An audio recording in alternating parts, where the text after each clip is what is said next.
आपका स्वागत है अपने खुद के चैनल में जीएस ज्ञान कोश।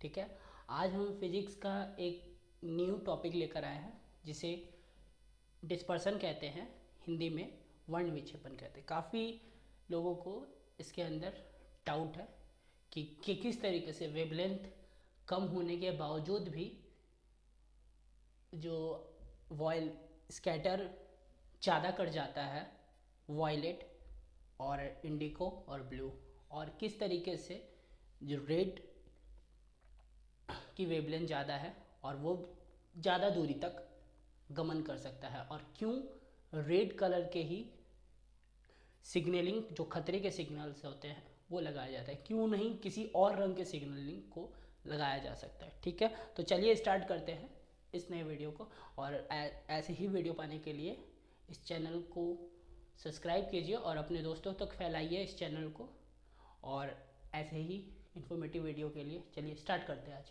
ठीक है, देखिए डिस्पर्सन वर्ण विक्षेपण। ठीक है, आपको पहला ही लाइन याद है, वर्ण का मतलब होता है रंग, कलर। ठीक, अब वर्ण विक्षेपण किसे कहते हैं वो आप समझने की कोशिश कीजिएगा। ठीक है, आपको पता है कि जो सूर्य से जो रोशनी आती है वो होती है सफ़ेद कलर की, मतलब वाइट रंग होता है। सूर्य से जो रोशनी आती है वो वाइट रंग की होती है। ठीक है, जब तक वो वैक्यूम में होती है एयर तब तक आपको वो वाइट दिखती है, जब तक वो एयर और वैक्यूम में होती है तब तक वो आपको वाइट दिखती है।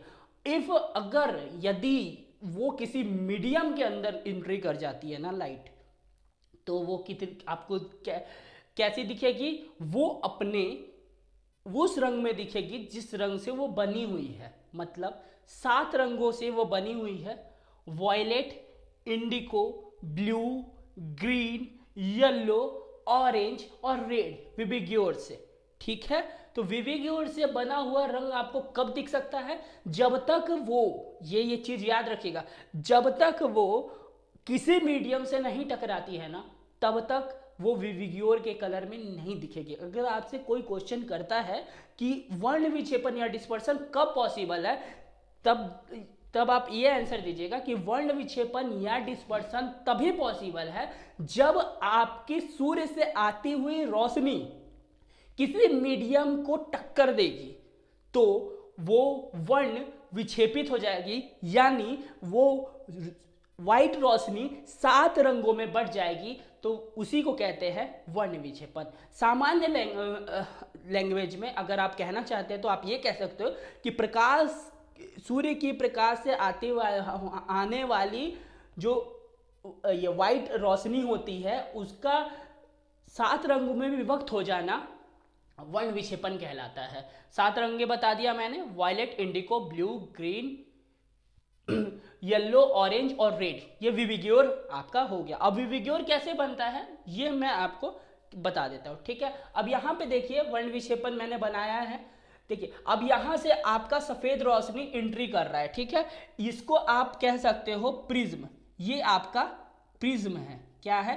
प्रिज्म। अब ये प्रिज्म के अंदर एंट्री कर रही है कौन सी रोशनी? वाइट रोशनी। देखिए अब ये जो मीडियम है ना वो आपका रेयरर मीडियम है एज कंपेयर प्रिज्म के। प्रिज्म आपका डेंसर मीडियम है, जैसा कि मैंने आपको इसके पहले भी वीडियोस में बता दिया है कि जब भी रेयरर टू डेंसर कोई भी लाइट गमन करेगी तो वो नॉर्मल एक्सिस की तरफ झुकने की कोशिश करेगी। अब देखिए इसका नॉर्मल एक्सिस ये है, इसके तरफ झुकने की कोशिश कर रही है। ठीक है, तो अब यहाँ पे क्या होता है, देखिए अब यहाँ क्या होता है, ये जो रोशनी है ना जब मीडियम के अंदर एंट्री करेगी तो ये थोड़ी सी विक्षेपित होगी, थोड़ी सी। ठीक है, थोड़ी सी विक्षेपित होगी, और जब ये स्क्रीन के बाहर निकलेगी, जब ये स्क्रीन के बाहर निकलेगी तो रेड जो होगा, लाल जो होगा, वो उसकी वेवलेंथ, उसका वेवलेंथ यानी उसका तरंग दैर्घ्य ज़्यादा होने के कारण वो स्पीड से निकल जाएगी और डायरेक्ट इस स्क्रीन से टकराएगी। इस जो ये स्क्रीन रखा हुआ है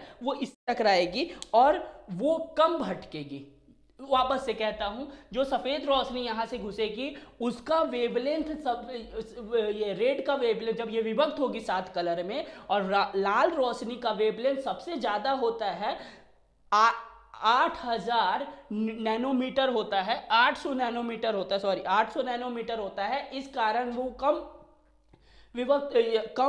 मतलब इधर उधर भटकती है और डायरेक्ट जाती है और स्क्रीन को टक्कर मारती है, ठीक है, मतलब वो भटकती कम है, ठीक। और इसी तरीके से जो वॉयलेट होता है उसका जो वेवलेंथ होता है वो 400 नैनोमीटर होता है, इसीलिए वो मैक्सिमम भटक जाती है, स्पीड स्लो होता है ना उसका, तो जिसकी स्पीड स्लो वो ज़्यादा भटकेगी, ठीक है।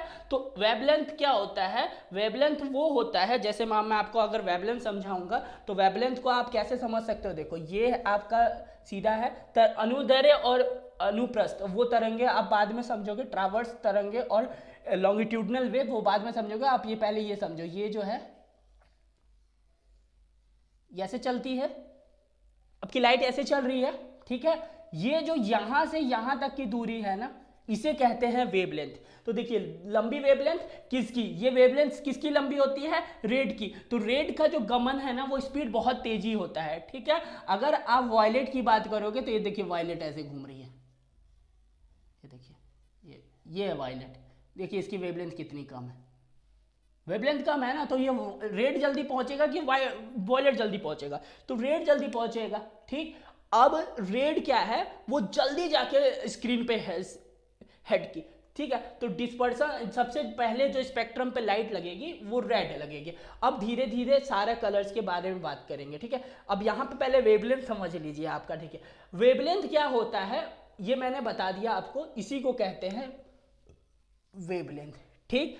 अब क्या होता है, वेवलेंथ को हम डिनोट करते हैं लेमडा से, ठीक, वेवलेंथ को हम डिनोट करते हैं लेमडा से, ठीक है। जिसकी वेवलेंथ जितनी है उसकी फ्रीक्वेंसी उतनी कम, जिसकी वेवलेंथ जितनी ज्यादा उसकी फ्रीक्वेंसी उतनी कम, और जिसकी फ्रीक्वेंसी सबसे ज्यादा उसका वेवलेंथ उतना कम। देखिए अब इसमें क्या होता है, फ्रीक्वेंसी ज्यादा होती है वॉयलेट की तो वेवलेंथ उसका कम होता है, और फ्रीक्वेंसी कम होती है रेड की तो वेवलेंथ उसका क्या होता है, ज्यादा होता है रेड का। अब देखिए इसको हमेशा याद रखिएगा कि वॉयलेट लिखने के समय हम विबिग्योर ऐसे सीधा लिखते हैं, बट हम लिखते ऐसे हैं, बट ये जो स्क्रीन पे बना हुआ है ना वो हमारा नीचे से ऊपर के क्रम पे बना हुआ है, तो कभी कभी क्वेश्चंस इसके ऊपर आ जाता है कि स्क्रीन को थोड़ा घुमा दिया जाता है, और जब ये सफेद रोशनी इंटर करती है तो वो ये पूछता है कि वो किस डायरेक्शन से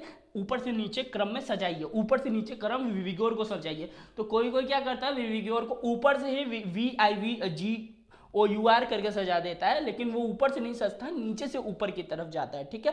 क्योंकि वॉयलेट इसलिए नीचे चला जाता है क्योंकि उसकी फ्रीक्वेंसी बहुत ज्यादा होती है, तरंग दैर्ध्य कितना कम होता है, तरंग दैर्ध्य कम होने के कारण वो ज्यादा भटकती है, तो वो सबसे नीचे स्ट्राइक करती है, ठीक है। वो क्या करेगी, एक नीचे स्ट्राइक करेगी, ठीक। अब फ्रीक्वेंसी क्या होती है, number of wave in 1 second, number of wave in 1 second. देखिए इसकी मान लीजिए अब ये पूरा 1 सेकेंड का है, तो देखिए इसकी वेवलेंथ कितनी है, एक इतनी दूर में एक, अब देखिए 1 सेकेंड में, अब देखिए इतना वेवलेंथ, अब देखिए अब मान लीजिए यहां तक की बात किया जाए तो इसके अंदर देखिए 1 2 3 लाइन आया, तो ज्यादा number of wave in 1 second, number of wave in 1 second, तो उसको क्या कहते हैं फ्रीक्वेंसी। और नंबर जो आपका वेवलेंथ होता है वो एक उठाव से दूसरे उठाव की दूरी वो आपकी वेवलेंथ कहलाती है, ठीक है। तो हमेशा ही याद रखिएगा जिसकी फ्रीक्वेंसी ज्यादा होगी उसका वेवलेंथ कम होगा, और जिसका वेवलेंथ ज्यादा होगा उसकी फ्रीक्वेंसी कम होगी। उसी प्रकार आप ये देखोगे कि रेड का वेवलेंथ सबसे ज्यादा, रेड की स्पीड बहुत ज्यादा होती है, 800 नैनोमीटर की स्पीड से चलती है, और वॉयलेट की स्पीड कम होती है, धीरे धीरे चलती है, इसीलिए धीरे वाला चीज ज्यादा भटकता है, तो वॉयलेट ज्यादा भटका, ठीक है, वो विविग्योर के हिसाब से वो भटक जाता है। देखिए अब इसके अंदर जब ये लाइट एंट्री करेगी तो इस बैंड इस स्क्रीन पर जब वो झटका मारेगी तो ये स्क्रीन पे बना हुआ जो कलर कहलाता है ना, तो ये बैंड बन जाता है, इस स्क्रीन पे क्या बन जाता है, बैंड, एक पट्टी जैसी बन जाएगी जिसपे विविग्योर कलर बनेंगे। इस पट्टी को कहते हैं स्पेक्ट्रम, और इस पट्टी को स्पेक्ट्रम को नापने के लिए एक यूज किया जाता है, उसको कहते हैं स्पेक्ट्रोमीटर, ठीक है। इसको मतलब स्पेक्ट्रम को नापने के लिए, मेजर करने के लिए एक मैं एक इंस्ट्रूमेंट का यूज करते हैं, उसको कहते हैं स्पेक्ट्रोमीटर। ठीक है, अब आपसे पूछेगा कोई कि बताइए कि जब ये क्रिया होती है, जब ये प्रक्रिया होती है, तो उसके अंदर क्या क्या चीज लाइट का चेंज हो जाता है। तो आप क्या बताओगे कि इसके अंदर आपकी जो फ्रीक्वेंसी है वो कभी भी चेंज नहीं होगी। लाइट की जो फ्रीक्वेंसी है, जो कलर का जो फ्रीक्वेंसी है वो हमेशा उतना ही रहेगा। फ्रीक्वेंसी हमेशा उतना ही रहेगा। अगर फ्रीक्वेंसी वॉयलेट की ज़्यादा है और रेड की कम है तो फ्रीक्वेंसी हमेशा उतनी ही रहेगी, पर वेवलेंथ एंड उसकी वेलोसिटी, उसकी तेजिकता, मतलब वो जितनी तेज है, उसकी स्पीड कितनी तेज है वो घट जाएगी, क्योंकि मीडियम से टकराएगी तो स्पीड और वेवलेंथ घट जाएगा। लेकिन वेवलेंथ और ये चेंज हो जाएगा, बट उसका ये चेंज हो जाएगा, लेकिन आपका फ्रीक्वेंसी कभी भी चेंज नहीं होगा। तो यही है डिस्पर्सन। डिस्पर्सन में बस इतना ही है। फिर चलिए एक बार फिर वापस से रिकैप कर लेते हैं कि व्हाइट लाइट जब भी आपका किसी मीडियम से टकराएगा तो वो 7 रंगों में विक्षेपित हो जाएगा। उसी विक्षेपित होने की घटना को हम क्या कहते हैं, डिस्पर्सन या वर्ण विक्षेपन कहते हैं। और जो वर्ण विक्षेपन होता है तो कलर्स में बढ़ते हैं। जो व्हाइट लाइट होती है उसके अंदर का एक्चुअल 7 रंगों से बना हुआ कलर दिखता है, जिसको हम विविग्योर कहते हैं। वॉयलेट, इंडिको, ब्लू, ग्रीन, येलो, ऑरेंज और रेड। और उसके बाद वो ये किस पे कार्य करता है, ये रेड क्यों इस पर पहले टक करती है, रेड क्यों नहीं भटकता है, क्योंकि रेड की वेवलेंथ सबसे ज़्यादा होती है। और ये किस लिए काम करता है, जिसकी वेवलेंथ जितनी ज़्यादा उसका फ्रीक्वेंसी उतना कम, और जिसका फ्रीक्वेंसी जितना कम उसका वेवलेंथ उतना ज़्यादा। तो जो ये वॉयलेट होता है उसका फ्रीक्वेंसी ज़्यादा होता है लेकिन वेवलेंथ कम होता है, लेकिन आपका रेड का वेवलेंथ ज़्यादा होता है और फ्रीक्वेंसी कम होता है।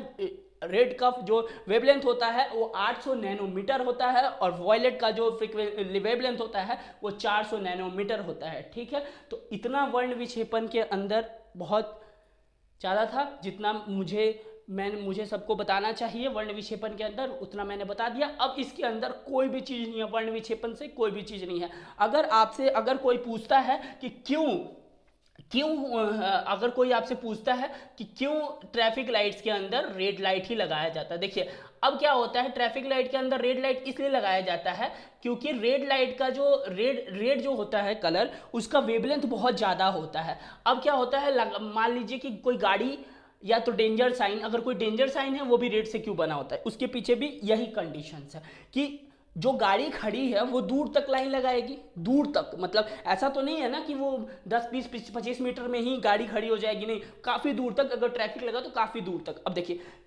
अगर वो आदमी खड़ा है काफ़ी दूर गाड़ी लेकर, तो उससे आदमी को ये जो रेड लाइट है ना वो पहुँचते पहुँचते मान लीजिए पहुँच रहा है, अगर इसका वेवलेंथ कम होता तो ये भटकेगी ज़्यादा, तो भटक अगर जाएगी तो उस आदमी के